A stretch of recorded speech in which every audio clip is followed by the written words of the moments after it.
Sebelum lanjut, seperti biasa, Mimin mau ngucapin terima kasih buat orang baik yang udah nyawer.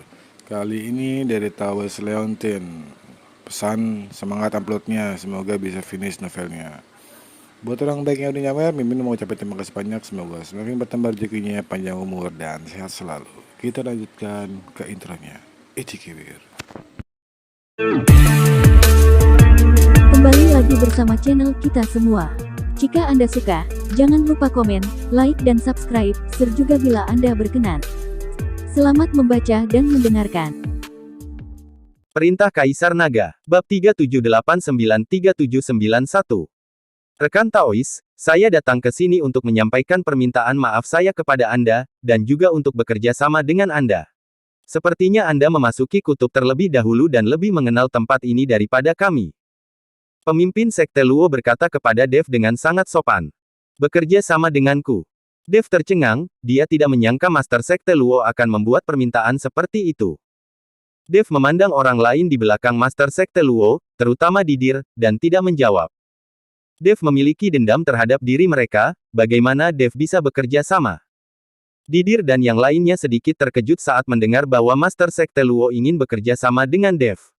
Kemudian mereka bertukar pandang, siap menyerang pemimpin Sekte Luo dan Dev kapan saja. Tuan Chen, ada apa? Saat ini, Lucy keluar bersama banyak orang suci. Melihat kemunculan tiba-tiba orang suci itu, Didir dan yang lainnya langsung waspada. Rencana untuk mengambil tindakan tertunda lagi. Pemimpin Sekte Luo memandang Lucy dan yang lainnya. Mereka semua berada di alam kesengsaraan transendensi tingkat 6. Tak satu pun dari mereka yang lemah. Dia tidak bisa tidak terkejut. Meskipun kekuatan 5 sekte besar bagus, kekuatan murid mereka tidak terlalu tinggi. Dan semuanya tidak merata. Di antara ratusan murid dari 5 sekte besar, yang terkuat berada di alam kesengsaraan transendensi tingkat 6, dan hanya ada sedikit. Di belakang Dev, lebih dari 10 wanita di alam kesengsaraan transendensi tingkat 6 tiba-tiba muncul, yang mengejutkan semua orang dari 5 sekte besar. Melihat pakaian seragam para orang suci ini, terlihat jelas bahwa mereka berasal dari sekte yang sama. Jika suatu sekte memiliki kekuatan seperti itu, Anda dapat membayangkan betapa menakutkannya sekte tersebut. Inilah mengapa Didir dan yang lainnya segera membatalkan rencana mereka untuk mengambil tindakan ketika mereka melihat Lucy dan yang lainnya. Beberapa orang teman lama ingin bekerja sama dengan kita. Dev berkata dengan tenang. Kerja sama. Wajah Lucy penuh kewaspadaan. Anda harus tahu bahwa keluarga dan sekte yang datang ke sini, semua ada di sini untuk berburu harta karun dan mencari keuntungan. Siapa yang akan bekerja sama dengan orang lain? Kami baru pertama kali datang ke daerah kutub dan belum mengenalnya, jadi kami ingin bekerja sama. Jangan khawatir, jika kami menemukan tempat jatuhnya makhluk abadi, kami dapat membagi harta karun yang ditemukan di sana secara merata. Pemimpin Sekte Luo buru-buru berkata pada Lucy. Lucy merasa lega ketika dia mendengar bahwa Master Sekte Luo dan yang lainnya sedang mencari tempat jatuhnya makhluk abadi. Jelas sekali, orang ini juga telah tertipu. Tidak ada tempat di mana makhluk abadi jatuh di sini. Master Sekte Luo, tidak masalah untuk bekerja sama. Kami tidak menginginkan apapun jika kami menemukan tempat jatuhnya makhluk abadi. Tapi kami membutuhkan semacam batu ekstrim di sini, dan Anda tidak dapat memilikinya. Lagi pula, benda itu tidak berguna bagimu. Hanya biksu yang melatih keterampilan es yang bisa menggunakannya. Dev langsung memberi tahu pemimpin Sekte Luo tentang batu ekstrim. Tidak masalah, karena tidak ada gunanya bagi kami tidak akan menginginkannya. Sekte Master Luo langsung setuju. Senang sekali bisa bekerja sama. Dev mengulurkan tangannya ke arah Master Sekte Luo, dan Master Sekte Luo juga berjabat tangan dengan Dev. Namun, pada saat berjabat tangan, Master Sekte Luo mengerahkan sedikit kekuatan, seolah mengingatkan Dev akan sesuatu. Dev tampak terkejut, tapi dia tidak mengerti apa yang dimaksud Master Sekte Luo. Dari awal hingga akhir, pemimpin Sekte Luo tidak berdiskusi dengan orang-orang di belakangnya, dan hanya memutuskan untuk bekerja sama dengan Dev. Didir dan yang lainnya juga tidak berbicara. Dapat terlihat ketidakpuasan di hati mereka, tetapi mereka tidak berani mengatakan apapun. Dev mengajak Lucy dan yang lainnya beristirahat di dalam gua. Orang-orang dari 5 sekte besar menemukan tempat untuk beristirahat di luar gua. Setelah fajar menyingsing, mereka berangkat mencari tempat jatuhnya makhluk abadi. Tetapi ketika Dev sedang duduk di tepi gua, dengan mata sedikit tertutup, dan memasuki kondisi kultivasi, sebuah aura tiba-tiba datang ke arahnya.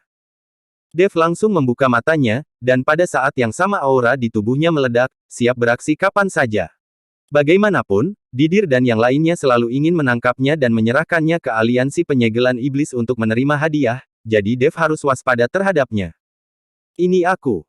Tepat ketika Dev hendak mengambil tindakan, suara pemimpin Sekte Luo terdengar. Dev sedikit terkejut dan memandang Master Sekte Luo dengan bingung. Dia tidak mengerti apa yang dilakukan Master Sekte Luo secara diam-diam untuk menemukannya. Memikirkan situasi di mana Master Sekte Luo dengan sengaja menggunakan sedikit tenaga saat berjabat tangan dengannya, Dev tahu bahwa Master Sekte Luo pasti sedang mengalami sesuatu. Sekte Master Luo, apa yang ingin kamu katakan? Dev bertanya dengan suara rendah. Master Sekte Luo melihat sekeliling dan berbisik, sebaiknya kita mencari tempat tersembunyi. Dev mengangguk, membawa Master Sekte Luo ke dalam gua, dan memerintahkan 2 orang suci untuk menjaga pintu masuk gua. Pada saat ini, pemimpin Sekte Luo menghela nafas lega, memandang Dev dan berkata, "Rekan Taois, ketika saya ingin bekerja sama dengan Anda, saya sebenarnya ingin Anda membantu saya." "Membantumu dengan apa?" Dev bertanya dengan ragu. Melihat Master Sekte Luo telah mencapai alam kesengsaraan transendensi tingkat 9, Dev tidak tahu apa lagi yang bisa dia lakukan untuk membantunya. Didir dan yang lainnya sudah memiliki niat membunuh saat kami datang ke wilayah kutub kali ini. Terakhir kali aku melepaskanmu dari 5 sekte besar, mereka sudah memusuhiku. Sekarang aku telah menembus alam kesengsaraan transendensi tingkat 9, mereka telah sepakat untuk bersatu dan hendak membunuhku. Pemimpin Sekte Luo berkata dengan ekspresi jelek. Mereka ingin membunuhmu. Jika kamu tahu itu, kenapa kamu masih datang? Dev sangat penasaran, karena Master Sekte Luo tahu, mengapa dia datang ke kutub. Master Sekte Luo tersenyum pahit, saya terpaksa, saya tidak punya pilihan. Jika saya tidak datang, Master Sekte Chen pasti akan mati. Mereka bertiga memberi pil racun kepada Master Chen dari Sekte Tian Chen dan memintanya untuk bekerja sama dengan mereka.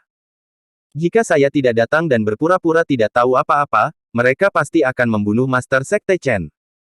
Apakah ini semua dikatakan oleh Master Sekte Chen padamu? Dev bertanya. Master Sekte Luo mengangguk, dia diam-diam memberitahuku. Saya juga dapat mendeteksi bahwa Didir dan yang lainnya memiliki niat membunuh terhadap saya. Alasan mengapa mereka belum mengambil tindakan adalah karena mereka ingin menemukan tempat jatuhnya makhluk abadi, lalu setelahnya menyingkirkanku. Mereka tidak mungkin menemukan tempat jatuhnya makhluk abadi. Kata Dev dengan tenang. Kenapa? Master Sekte Luo tercengang. Karena tidak ada tempat di mana makhluk abadi jatuh di sini. Itu semua hanya tipuan. Sumber daya sebenarnya di wilayah kutub adalah batu ekstrim. Tapi hal semacam ini tidak berguna bagi sekte dan keluarga lain. Di wilayah batu ekstrim ini, hanya istana Guanghan yang berselisih dengan keluargamu yang membutuhkan batu ekstrim. Semua orang yang datang ke sini tertipu. Dev memberi tahu pemimpin Sekte Luo tentang situasi sebenarnya. Jadi begitu, aku pernah mendengar tentang keluargamu, tapi aku belum pernah mendengar tentang istana Guanghan. Wajar jika Master Sekte Luo tidak pernah mendengar tentang istana Guanghan. Setelah istana Guanghan dihancurkan, istana itu baru saja dipulihkan. Dengan 5 sekte besar yang terpisah ribuan mil, masuk akal untuk belum pernah mendengarnya. Master Sekte Luo, bagaimana Anda ingin saya membantu Anda? Mari bekerja sama untuk menyingkirkan ketiga orang itu. Dev bertanya. Dev juga membenci Didir dan 2 lainnya, jadi jika dia ingin membunuh mereka, Dev tidak akan ragu. Tetapi Master Sekte Luo menggelengkan kepalanya, itu tidak mungkin sekarang. Jika kita menggunakan peluang sekarang, ada banyak murid di bawah sekte mereka. Jika kita benar-benar mengambil tindakan, kita pasti akan saling membunuh. Ini akan sangat menyedihkan. Saya ingin mencari kesempatan untuk menyingkirkan ketiga orang ini tanpa menyakiti murid-murid kami. Dev mendengar apa yang dikatakan Master Sekte Luo dan memahami maksudnya. Master Sekte Luo tidak ingin menyakiti murid dari 5 sekte besar. Bagaimanapun, mereka semua berasal dari sekte yang sama di masa lalu. Selama Didir dan 2 lainnya tersingkir, para murid secara alami akan berada di bawah manajemen pemimpin Sekte Luo. Oke, mari kita ambil tindakan saat kita menemukan peluang. Tapi kamu bisa diam-diam memberi tahu pemimpin Sekte Chen bahwa aku bisa menemukan cara untuk menghilangkan racun darinya sehingga dia tidak perlu khawatir. Dev berkata kepada pemimpin Sekte Luo. Master Sekte Luo mengangguk dengan gembira. Jika racun Master Sekte Chen bisa didetoksifikasi, pihak mereka akan menjadi lebih kuat. Saat itu, Didir dan 3 lainnya tidak akan dapat membuat tindakan apapun. Pagi-pagi, Dev dan yang lainnya berangkat bersama orang-orang dari 5 sekte besar. Sepanjang jalan, setiap orang memiliki agendanya masing-masing dan tidak ada yang berbicara. Namun tidak lama setelah mereka pergi, angin dan awan di langit tiba-tiba berubah, awan yang tak terhitung jumlahnya berkumpul, dan kepingan salju besar berjatuhan. Suhu turun drastis dalam sekejap, dan banyak biksu harus meledakkan kekuatan spiritual mereka di sekitar tubuh mereka untuk menahan dingin.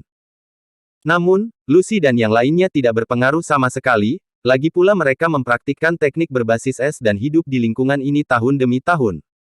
Tuan Chen, batu ekstrim lain ditemukan di depan. Kali ini, Lucy berjalan ke arah Dev dan berkata, "Di mana?" Dev selalu waspada terhadap Didir dan yang lainnya, jadi dia tidak menyadarinya.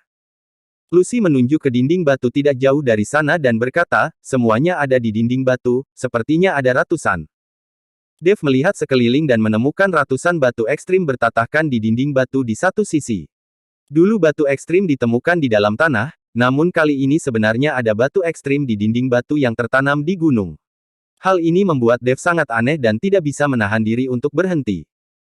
"Kenapa kamu berhenti?" Sekte Master Luo bertanya. "Ada batu ekstrim di depan." Dev menunjuk. "Ternyata batu ekstrim seperti itu. Kirimkan saja beberapa orang untuk menurunkannya," kata pemimpin Sekte Luo. Dev tidak bergerak, dia melihat ke batu ekstrim dan merasakan bahaya di dalam hatinya. Bukan suatu kebetulan jika batu ekstrim muncul di dinding batu itu. "Tuan Chen, saya pribadi akan memimpin 2 orang untuk menurunkan batu ekstrim itu," kata Lucy. Dev mengangguk, tapi memperingatkan, "Kamu harus lebih waspada. Saya selalu merasa ada bahaya di sini." Lucy memilih 2 orang suci, lalu melompat menuju dinding batu. Karena adanya medan magnet di sini, Lucy dan yang lainnya tidak bisa melompat terlalu tinggi, mereka hanya bisa menggunakan kakinya untuk melompat ke atas lagi dengan bantuan dinding batu. Tepat ketika Lucy dan yang lainnya hendak mendekati batu itu, sekumpulan serangga beracun berwarna hitam tiba-tiba terbang keluar dari dinding batu. Belum ada yang mengetahui bagaimana serangga beracun ini terbang keluar dari dinding batu. "Awas!" Melihat ini, Dev melompat, dan pada saat yang sama, api muncul dari telapak tangannya. Serangga beracun ini paling takut dengan api.